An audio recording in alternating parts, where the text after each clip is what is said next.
Si entendemos nosotros lo que la Escritura habla del corazón del hombre, nos damos cuenta a lo largo de la Escritura que en el corazón del hombre tenemos un problema en nuestro propio corazón, ¿verdad?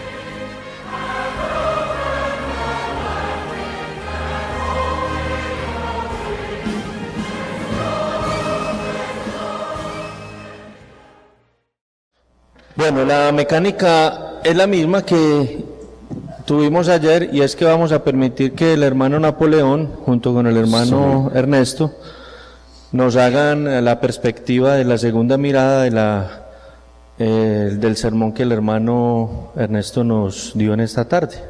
Entonces, bienvenidos. Gracias, hermano. No sé aquí cuántos tienen familias numerosas, pero es una situación particular para introducir este final de la conferencia del día de hoy. Pero hay algo particular cuando pasa en las familias numerosas y lo invitan a uno a comer, y por cuestiones de tiempo llega uno tarde, a uno cuando llega le toca ya el raspado o la olla vacía, como decía por ahí. A mí el hermano me dejó la olla vacía, me dijo que tenía que hacer las aplicaciones, y realmente el sermón, la enseñanza fue muy aplicativa en todo el trayecto de ella.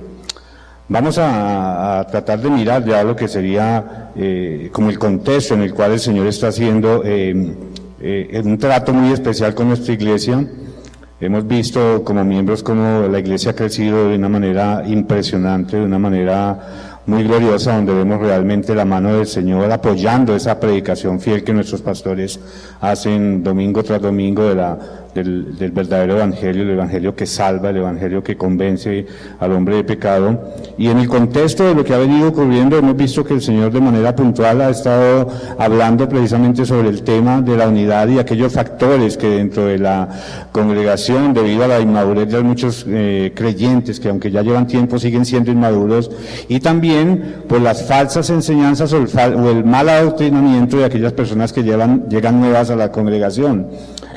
Fundamentalmente el apóstol Pablo en el capítulo 14 se dirige precisamente a iglesias como las nuestras. La iglesia de Roma no era una iglesia diferente a la nuestra, una iglesia que está conformada por lo que el apóstol llama creyentes débiles y creyentes fuertes. Ahora, eso no quiere decir que los creyentes fuertes no tengan problema, que los únicos del problema sean los creyentes débiles, porque en el contexto o en el avance de la enseñanza que el apóstol Pablo nos da en Romanos 14, lo que vemos es que realmente habían problemas en los dos, tanto en el creyente débil como en el creyente fuerte. O sea, la enseñanza realmente es para todos.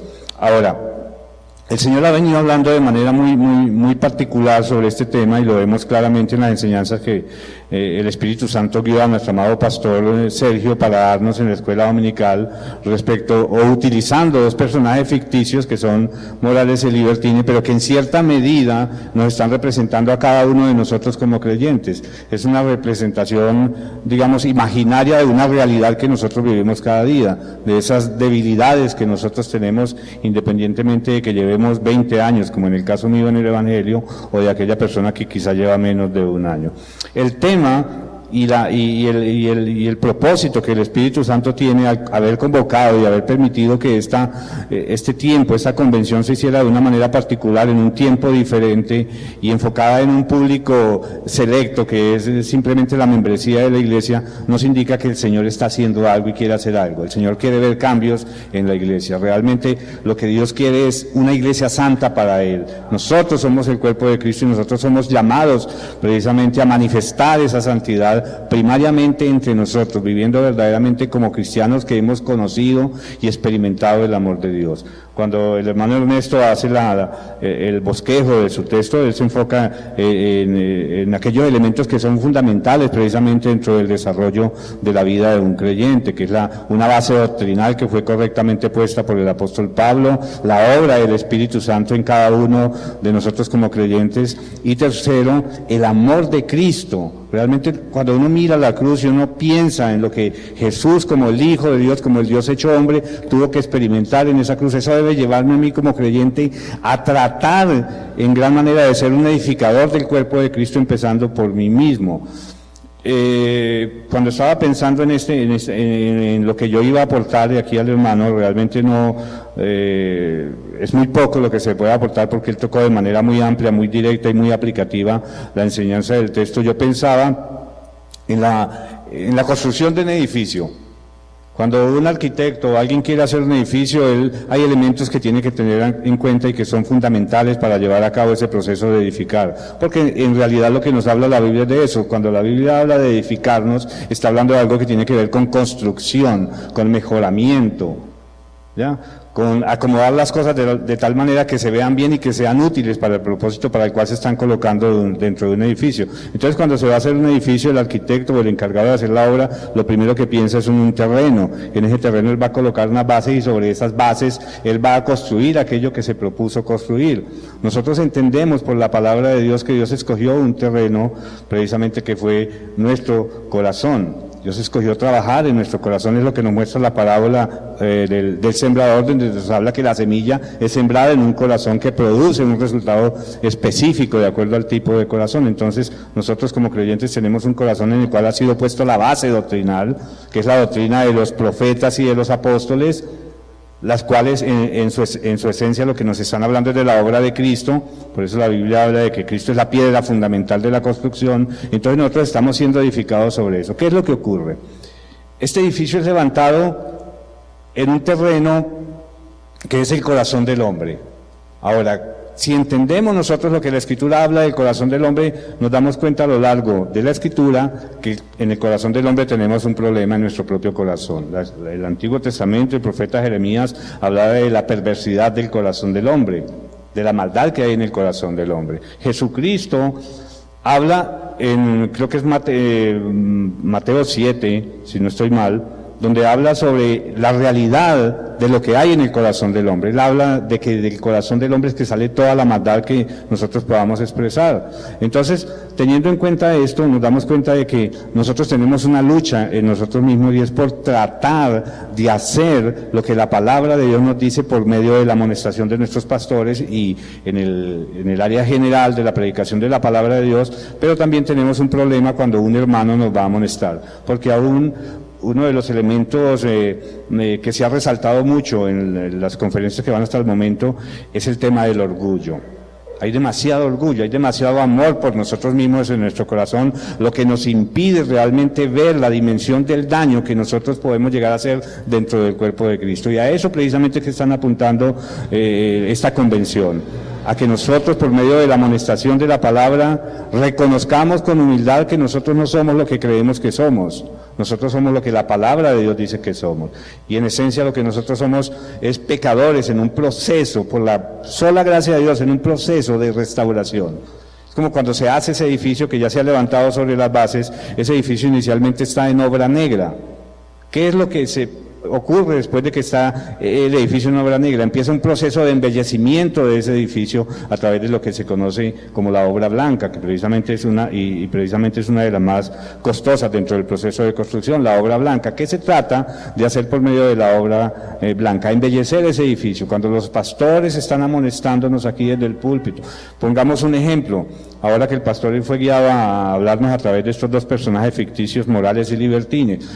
¿Hace que el pastor habló de la glotonería? ¿Hace 8 días? ¿Hace 15 días? Yo sé que ese mensaje llegó a la mayoría de nosotros, porque hemos estado teniendo problemas precisamente con el manejo de la manera en cómo estamos alimentando nuestro cuerpo. Tenemos un problema en cuanto a la calidad de la comida que estamos comiendo y un problema en cuanto a la cantidad de la comida que estamos comiendo. Y el otro problema es cuándo estamos comiendo, o sea, nos está hablando de un tiempo. Es un problema grave que tenemos. A veces hay diferentes circunstancias que nos están hablando. Cuando yo abro el closet de mi casa y saco una camisa y me la voy a poner y el botón se queda, que se me estalla, cuando antes no era así, tengo que llegar a dos conclusiones: o la camisa se encogió o yo me estoy hinchando. Eso es así. Entonces, cuando yo abro el closet, la camisa me habla, mi esposa me habla: amor, estás barrigón, tú antes no tenías esa barriga. O sea, me está hablando mi esposa. Y vengo aquí y el Señor me habla a través de una predicación puntual de la palabra. El pastor me está diciendo que hay algo que tengo que corregir, me da unos parámetros. Frente a esa información, ¿yo cómo respondo? Y ahí es donde viene la parte aplicativa. Es lo que decía el hermano Ernesto en la enseñanza. O sea, cuando Pablo dice, ya no juzguéis más, ¿eso qué significa? Eso no requiere interpretación, ya no juzguemos más, ya no murmuremos más. Ya dejemos de hacer eso. Lo mismo pasó en ese tema con el pastor. Yo inmediatamente tomé una determinación, la hice firme en mi corazón, le oré al Señor por eso, y al lunes siguiente fue y pedí cita con la nutricionista. Ya tenía el contacto. Pedí cita, me la dieron para el jueves, y el jueves hasta el día de hoy estoy juiciosito. ¿Por qué? Porque no fueron 3 personas las que me hablaron, fueron 4. Cuando llego donde la nutricionista me dice, estás a 1 kilo de entrar en un estado de obesidad, con todas las implicaciones y los riesgos que ello conlleva. Entonces, si yo soy templo del Espíritu Santo, mi cuerpo es templo del Espíritu Santo, y estoy hablando específicamente en el tema del cuidado que yo tengo que tener al alimentar este cuerpo, que es templo del Espíritu Santo, si yo no actúo después de que Dios me ha hablado por 4 medios diferentes, soy un necio. ¿Cuál es mi responsabilidad? Hacer lo que el Señor me dice que tengo que hacer. O sea, hay una aplicación aquí para todo lo que nos vayan a enseñar desde este púlpito, sea por medio de una convención, de un seminario o de la prédica tradicional normal de cada 8 días. La aplicación es pon en práctica lo que tú sabes que Dios está hablando puntualmente a tu corazón. Haz lo que el Señor te dice que está haciendo, porque si no las consecuencias las vas a sufrir. De pronto no vas a perder, de pronto eres un creyente verdadero que tienes una debilidad, que te falta dominio propio. Órale al Espíritu Santo para que ese dominio propio se haga efectivo en tu vida, porque ese es uno de los frutos que el Espíritu Santo naturalmente debe producir en un creyente. Eso yo no tendría que forzarlo en mí, debería ser algo que fluye naturalmente. Pero por el tema de nuestro corazón, es que aún estamos luchando con pecados que llevamos tiempo reconociéndolos, que el Señor nos está hablando continuamente, no solamente del púlpito, sino muchas veces nos ha hablado a través de un burro, y de aún así hemos escuchado o hemos sido atentos a la voz del Espíritu Santo que nos está dando. Entonces, mis amados, mi llamado en esta tarde, porque realmente me impactó la predicación y la autoridad que el Señor le dio al hermano Ernesto para hablar en esta tarde, mi llamado es: hagamos lo que tenemos que hacer, hagamos lo que Dios nos está mandando a hacer. No pueden haber aplicaciones más directas que esto. No sé si los hermanos quieran aportar o el hermano Ernesto quiera ampliar. No, estaba muy claro, hermano, y gracias por la revelación. Yo estaba preguntándome qué le estaba pasando a la ropa, y es que la ropa se encoge.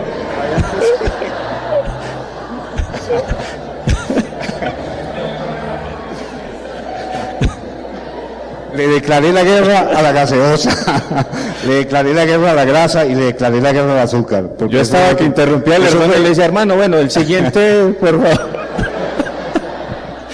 No, de verdad que es una gran bendición. El hermano Ernesto, me imagino que quiere complementar algo. Bueno, entonces...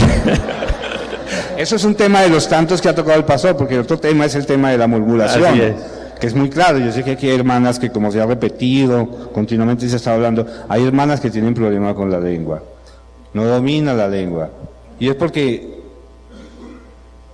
o sea, Dios sabe cómo trata y cómo tiene sus tiempos para todo, pero yo creo que este tiempo es el tiempo que Dios ha determinado que sea el tiempo para que se produzcan cambios profundos en nuestra congregación, en cada uno de nosotros.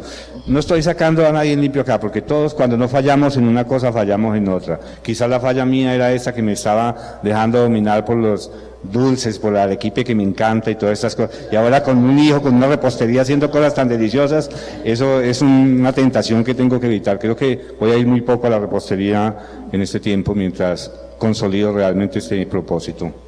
Muy bien, muchas gracias, le damos a Dios, ¿verdad?, por esta aplicación desde la otra mirada. Quiero invitar entonces al hermano Wilson, al hermano Jonathan, que pasen, y luego el hermano Ernesto vuelve y sube con el hermano Wilson ya para las preguntas. Muchas gracias, hermanos.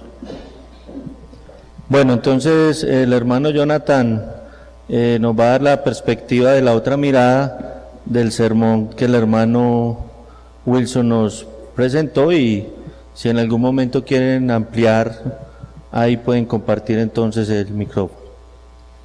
Bueno, buenas tardes a todos los hermanos. No juzgarnos los unos a los otros. Fue el tema que nuestro hermano Wilson expuso, y así de manera de conclusión, creo que el hermano Wilson se enfocó en el deber de la Iglesia y la responsabilidad que ésta tiene en usar el justo juicio con el fin de salvaguardar la unidad de la Iglesia y preservar la unidad de los hermanos. Todo esto se hace con el fin de poner en evidencia a aquellas personas que detractan, que deforman la doctrina y que de cierta forma lo que hacen es hacer daño a la Iglesia. Así que por eso es el llamado de atención que nos hace nuestro hermano Wilson en esta parte. Pero ¿cuál es el límite del justo juicio y el juzgar deliberadamente? Básicamente tiene unos puntos como: el justo juicio nunca juzga intenciones del corazón.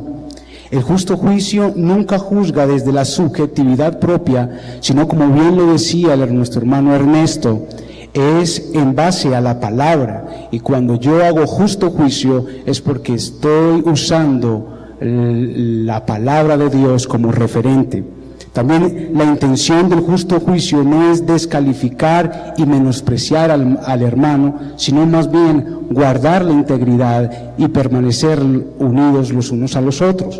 El justo juicio no hay sentimientos, en el justo juicio no hay sentimientos de superioridad hacia los demás. Y en el justo juicio no debe hacerse en base al amor, como bien nos enseñó los hermanos el día de ayer en las conferencias, y la responsabilidad y en sabiduría. Todo esto con el fin de preservar la unidad, que debe ser lo más preciado, la unidad en Cristo los unos con los otros. Pero ¿qué es lo que hace tan atractivo este pecado de juzgar deliberadamente a los demás? Primero, la tendencia del ser humano a gozar y a sentir placer con el dolor ajeno. ¿Quién no se ha reído de una persona que se cae? ¿Verdad? Eso nos causa placer, nos causa risa. ¡Ay, se cayó el hermano! O se cayó fulanito de tal! Así que hay una tendencia a gozar y a disfrutar del dolor ajeno. Pero también es porque cuando hacemos el juicio mejora nuestra propia autoimagen. Al señalar la falla del otro, nos hace sentir un poco mejor que el que está siendo juzgado. Así que nos eleva el orgullo. El juzgar alienta nuestra propia vida y nos hace sentir que somos mejores que los demás, pero también nos hace más fuertes con respecto a las debilidades de los hermanos. Cuando yo juzgo la debilidad de la falla de ese hermano, entonces yo estoy diciendo que yo sí puedo soportar y puedo ser un poco más fuerte. Así que cada vez que yo noto la presencia del juicio en mi vida, la murmuración, el chisme, se hace sentir en mi corazón y los detecto en mi vida, no es más que la ausencia de amor. Amén. Y también pero el hermano utilizó una palabra que era el juzgómetro. Resulta que en Daniel capítulo 5 nos cuenta la historia del rey Belsasar, el cual hace un gran banquete y utiliza nada más y nada menos que las copas del templo de Jerusalén. Todos sabemos la historia de que en medio de este banquete aparece una mano que escribe un juicio, y en ese juicio aparece un instrumento que es el que determina el juicio, y ese instrumento es la balanza. Pesado ha sido en balanza y ha sido hallado falto. Ese instrumento tiene la particularidad de que no mide algo por su propia cuenta, sino que la mide en relación con algo. Tiene un eje central, tiene un basculante y tiene dos canastas, la cual se pone, en este caso al rey Belsasar, se puso en un lado y pusieron al otro lado nada más y nada menos que a su padre Nabucodonosor. Fue pesado y fue hallado falto de peso. Pero miremos que en este mismo instante lo que hace este juicio es que esa misma noche ese rey fue muerto. Pero si llevamos esta balanza a segunda de Samuel capítulo 12, cuando nos narra la historia de que el profeta Natán entra y le cuenta al rey David la historia de dos hombres, uno era rico, el otro era pobre, el uno tenía muchas ovejas, el otro solamente tenía una, la cual amaba, y este hombre lo que hace es que hace un banquete no con las ovejas que tenía, sino con la oveja amada de este hombre pobre. El rey dicta un juicio y se pone nuevamente la balanza, y ese juicio se monta el rey David en la balanza y al otro lado se pone al hombre pobre que está señalando a Urías. Y lo que hace es que el rey es hallado falto de peso y el juicio que él mismo dicta es en contra de él. Y esto nos hace eco a lo que dice Mateo capítulo 7, no juzguéis para que no seáis juzgados. En la medida que yo dicto el juicio, inmediatamente quedo inmerso en juicio. Así que es delicado el asunto. Y también en Números 12 podemos ver cómo Aarón y María murmuran contra Moisés su hermano porque éste había tomado mujer cusita. Querían destituir a su líder porque no lo necesitaban, ya que por medio de ellos también había hablado el Señor. Dios obviamente se enoja contra ellos, se pone la balanza y el deseo que ellos tenían de quitar a su hermano, María fue llena de lepra. ¿Y qué es lo que hacían con los leprosos? Eran destituidos. Así, hermanos, que bien nos dice el Señor Jesucristo cuando dice, porque con el juicio con que juzgáis, seréis juzgados, y con la medida con que medís, os serás medido. La pregunta es, ¿quieres ponerte en balanza con tu hermano? ¿Quieres montarte en balanza con tu pastor? ¿Quieres montarte en balanza con nuestros líderes? Debemos de meditar en esto y pensar que el Señor nos ayude a refrenar nuestra lengua. Amén. Muy bien. Hermano Wilson, ¿quiere complementar algo de lo que...?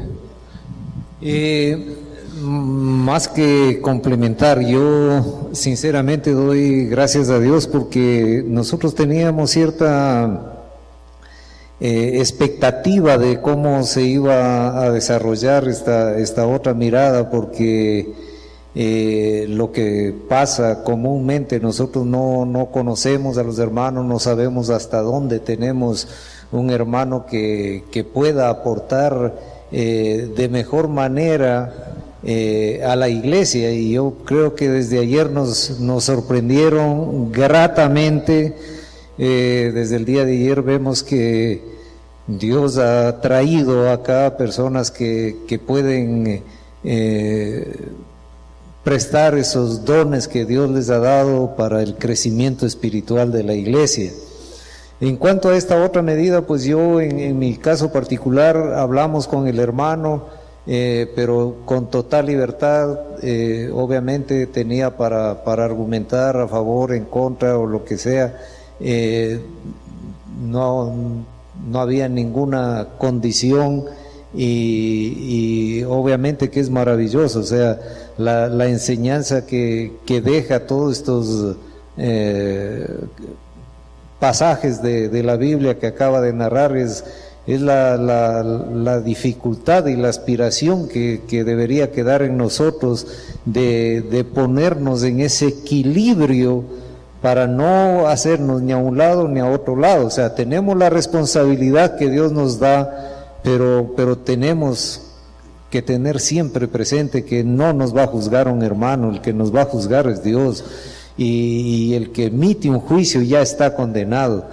Lo que empezó diciendo, o sea, Dios puso la ley fue dada para nuestro beneficio, y si es que es para nuestro beneficio, es por amor, es por ese amor de Dios, y eso es lo que nos hablaron en las primeras conferencias. Entonces, realmente las cosas no son como el hombre puede pensar, las cosas son manejadas por Dios, y qué bueno que Dios sea glorificado en esta iglesia con nuevos hermanos que presten sus dones, sus capacidades para el crecimiento espiritual de la iglesia. Listo, hermano, no sé si quieran complementar con algo más. Listo. Ok, muchas gracias, hermano. Sí. ¿Y Ernesto? Ya para la sección de preguntas. Ok.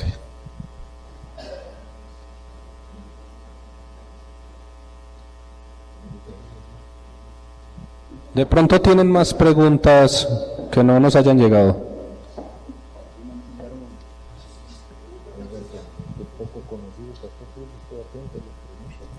Bueno, vamos a comenzar.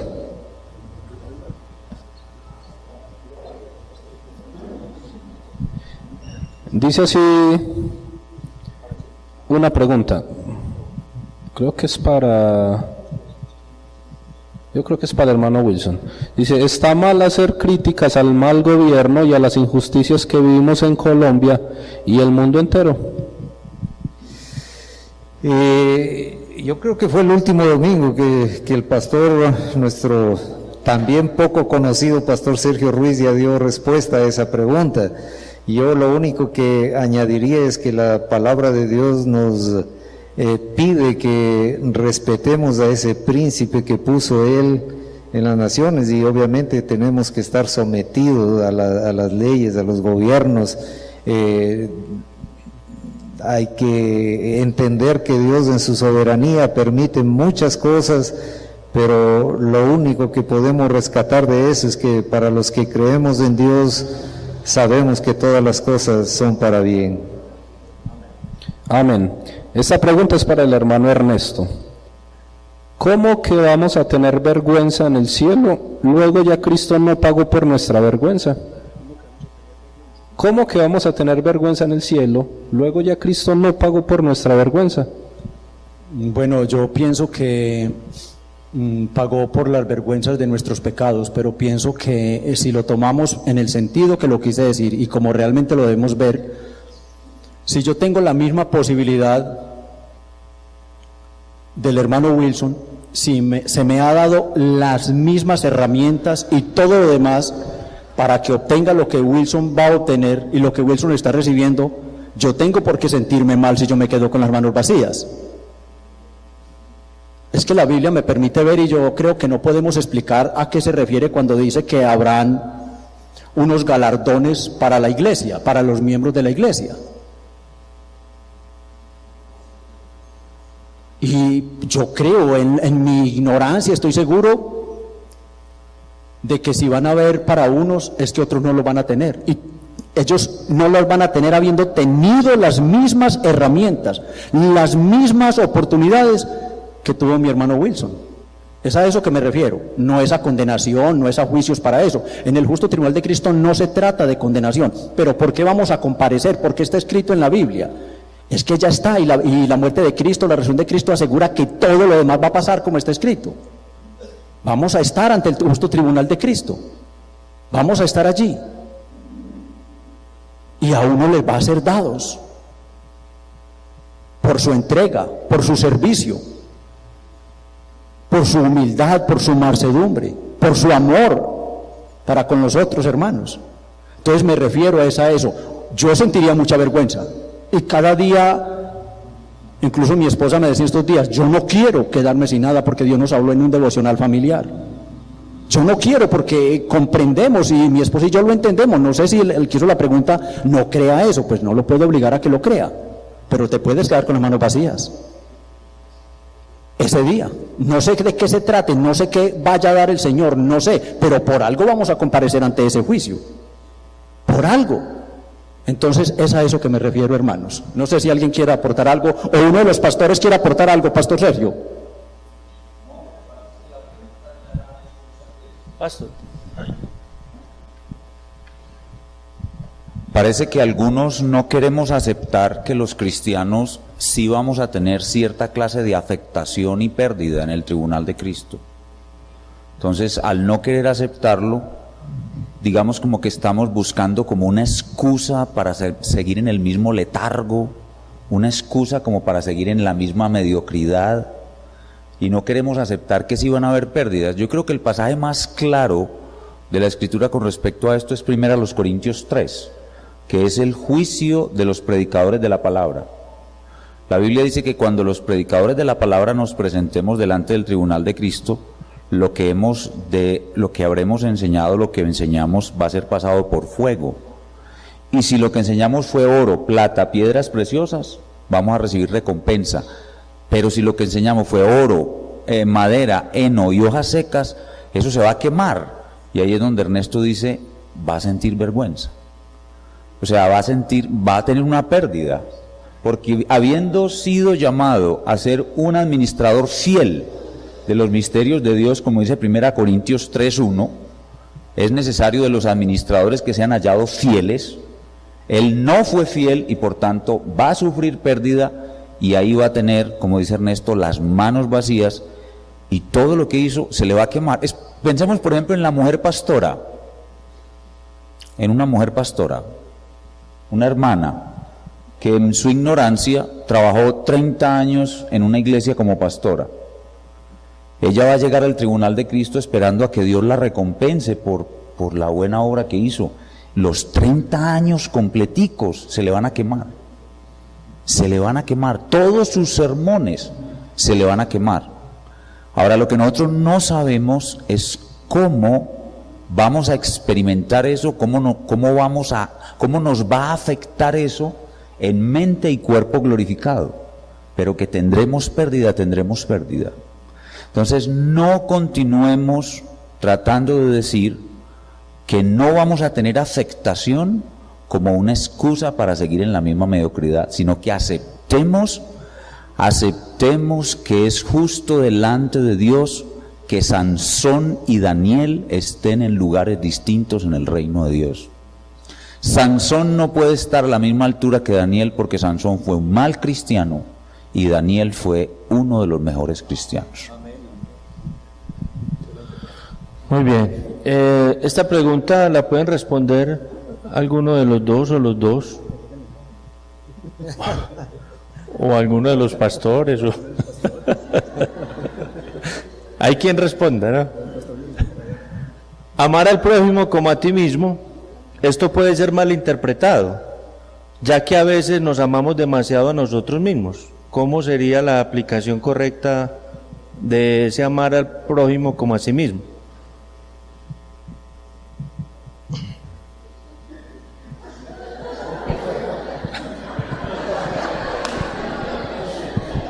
Cuando la palabra de Dios nos manda amar al prójimo como a nosotros mismos, bueno, Rodrigo es el que podía responder esa pregunta. De hecho, él la respondió en su conferencia de ayer.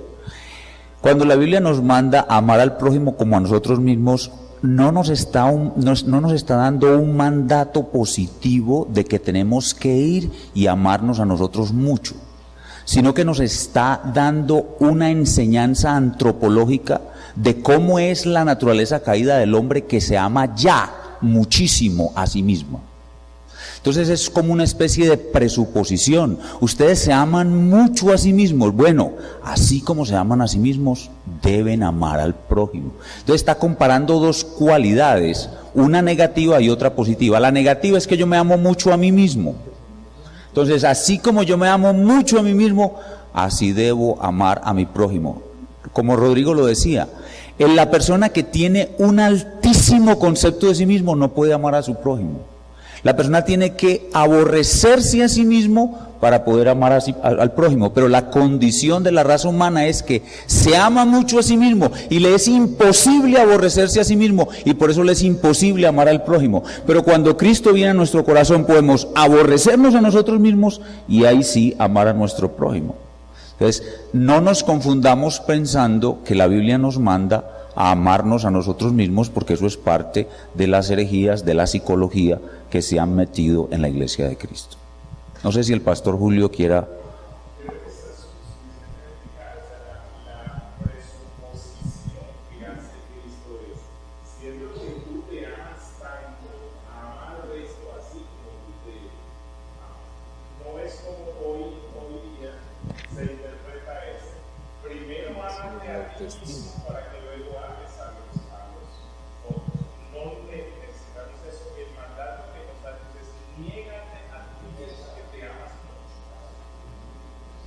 Muy bien.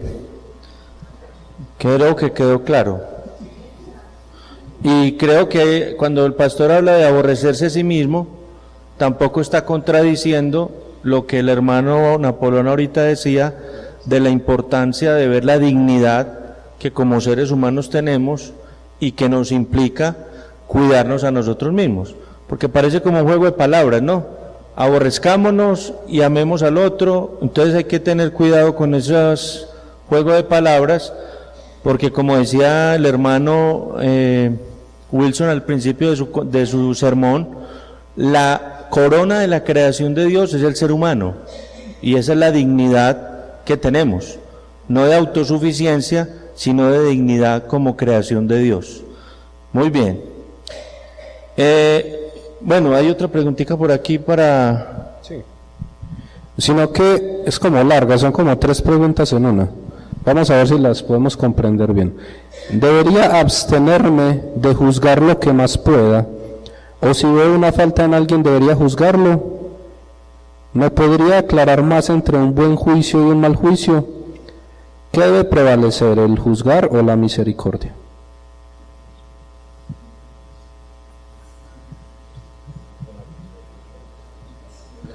¿Debería abstenerme a juzgar lo más que pueda, o si veo una falta en alguien debería juzgarlo? Bueno, la primera pregunta, si deberíamos abstenernos de juzgar, y es algo que yo quiero redondear con la pregunta que respondió el pastor. Si nosotros tenemos una imagen real de quiénes somos nosotros, de toda la maldad y todo el pecado que hay en nosotros, yo sinceramente pienso que no podemos mirar a nadie, y menos para juzgar. Y cuando se mencionó los versículos en cuanto a las coronas y a las dádivas de Dios cuando estemos en su presencia, cuando seamos juzgados, no pensemos que fácilmente nosotros podemos salir de ese momento, porque si es que está hablando en la Biblia acerca de los predicadores, de los pastores, de los obispos, y aquí ya se habló en una de las conferencias acerca de todos los requisitos que deben tener los obispos, los diáconos, los ancianos, que son términos parecidos.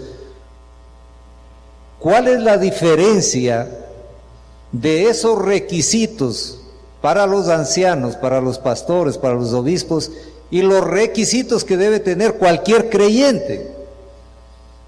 Los requisitos son los mismos, hay una sola diferencia, la diferencia del don de enseñar que está dada a los pastores. Pero los otros requisitos son igual para todos, o sea, todos vamos a responder por esos requisitos que están en la palabra de Dios. Y entonces nosotros ahí debemos tener claro de qué tan bien parados estamos en cuanto a cumplir con esos requisitos, de cumplir con algo de la ley, ver qué tan bien parecidos nos vemos frente a ese espejo de la ley, para que nosotros podamos levantar la mirada y levantar un dedo que acuse o que señale a un hermano. Muy bien, y la otra es... ¿Me podría aclarar más entre un buen juicio y un mal juicio? Ernesto. Sí, ahí dice Ernesto. Un mal juicio, para hacerlo muy corto, un mal juicio es lo que se hace sin un corazón lleno de amor, lleno de bondad y carente del conocimiento de la palabra de Dios. Es un mal juicio. Si tú vas a exhortar a una persona, vas a advertir a una persona sobre las consecuencias de un pecado, y lo vas a hacer realmente lleno de bondad, lleno de amor y bajo el conocimiento que te da la palabra de Dios sobre ese tema, va a ser, yo no diría un juicio, pero sí una amonestación correcta. una correcta amonestación. Entonces, la incorrecta amonestación es la que haces en tus fuerzas, por tu impulso. Ya lo vi, ya voy. La correcta es la que piensas, oras, en tu corazón hay mucho amor, hay mucha paz, hay mucha humildad, estás seguro o segura de que lo que le vas a decir a ese hermano o esa hermana es el 100% la palabra de Dios. Ahí habrá una correcta amonestación. Muy bien, esto más que preguntas son como apreciaciones que vamos a leer rápidamente. Algunos hermanos dice: si no veo a Cristo en mi hermano, difícilmente podré amarlo. Eso es una afirmación. Otra afirmación es, todos... Sí. Perdón, hermano, con la misericordia que pido a Dios para el hermano que hizo ese aporte. Hay muchas cosas que en la palabra está el verbo en imperativo. No es que sí es que, o si es que cumple, o si es que tal vez, no. Amad, pare de contar. Amad, ese es el mandato. Tenemos que amar. No depende del otro. Es Cristo quien nos manda. Muy bien. Todos deberíamos diariamente analizar los pecados permanentes que tenemos, arrepentirnos y pedirle perdón a Dios por estos y tratar al otro día de no volver a cometer los pecados, sobre todo el de la murmuración, que afecta tanto a nuestra comunidad. Si alguien ve un pecado que lo afecta mucho, pida ayuda a otro hermano para salir de este. Creo que el hermano o la hermana pretende decir es qué tan válido es que un hermano que esté batallando, luchando, pues pida ayuda, obviamente para salir de su pecado, o aún en su incapacidad de ver cómo hacerle ver a otro hermano un pecado, y creo que sí, que es necesario y saludable. No sé si quieren aportar algo allí. Bueno, la palabra de Dios nos dice que si nosotros conocemos de un pecado de un hermano, debemos hablar con ese hermano, debemos exhortarle a ese hermano.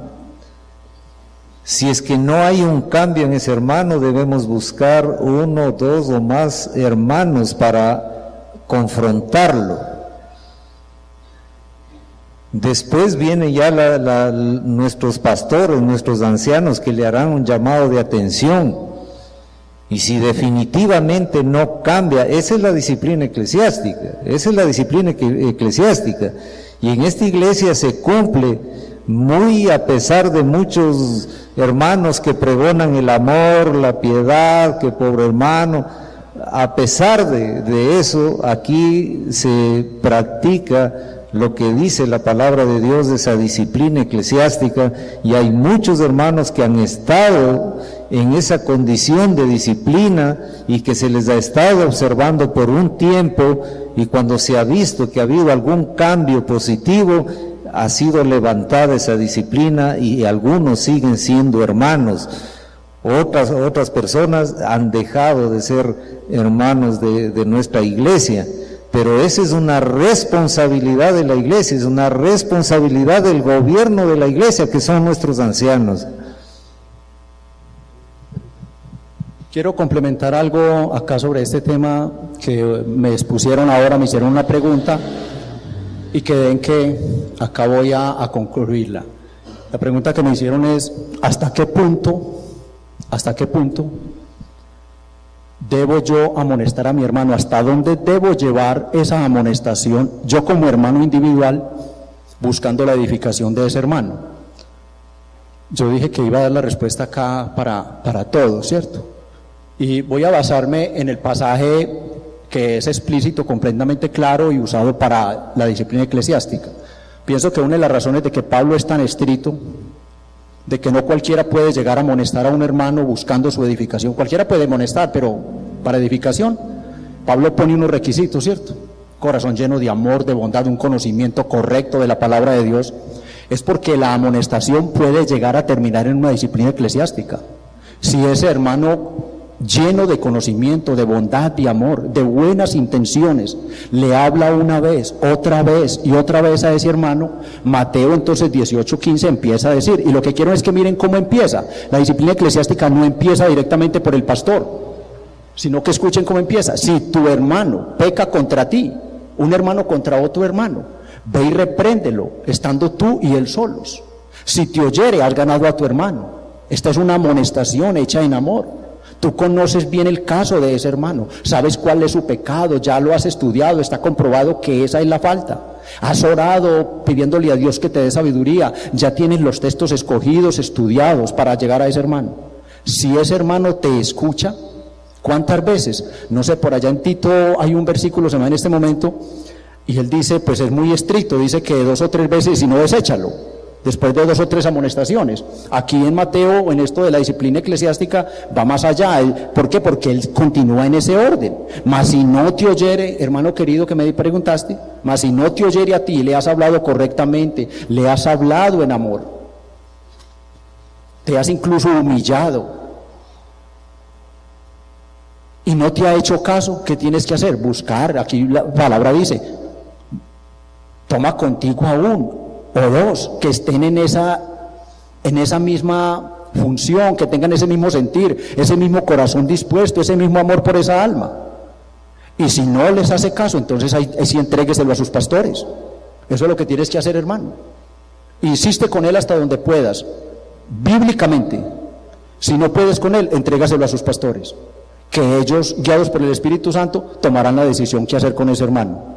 Tú luchaste por edificarlo, tú luchaste por volverlo a traer, tú luchaste para advertirle que estaba pecando contra Dios, que se alejara de ofender a Dios. Bueno, ya cumpliste, entrégaselo a tus pastores. Muy bien. Y la última es esta. Entonces, ¿está bien decir que cuando alguien me amonesta, lo que pretende esta pregunta es, yo le hago una amonestación a un hermano y él contesta, solo Dios conoce nuestro corazón por nuestra mala conducta, cuando lo amonestamos por una mala conducta? No, si esa es la respuesta que me da un hermano cuando lo amonesto correctamente, la respuesta es pecaminosa, porque es que la Biblia me está mandando. Hoy vimos que incluso hay versículos que del Espíritu dice, os rogamos, hermano, que amonestéis. Y cuando yo llego a amonestar a un hermano y ese hermano me dice, no, tranquilo hermano, que es que Dios es el que conoce mi corazón, usted no conoce mi corazón, pues es una respuesta pecaminosa. No, esa no es la respuesta adecuada. De hecho, rompería el principio de membresía, porque cuando nos hacemos miembro, estamos diciendo que estamos sometiéndonos a la amonestación los unos de los otros. Yo quisiera pedir, por favor, si esa pregunta lo podemos dejar para el día de mañana, en donde que se va a hablar sobre someteos los unos a los otros. Muy bien. Entonces, yo pienso que ahí vamos a tener más luces.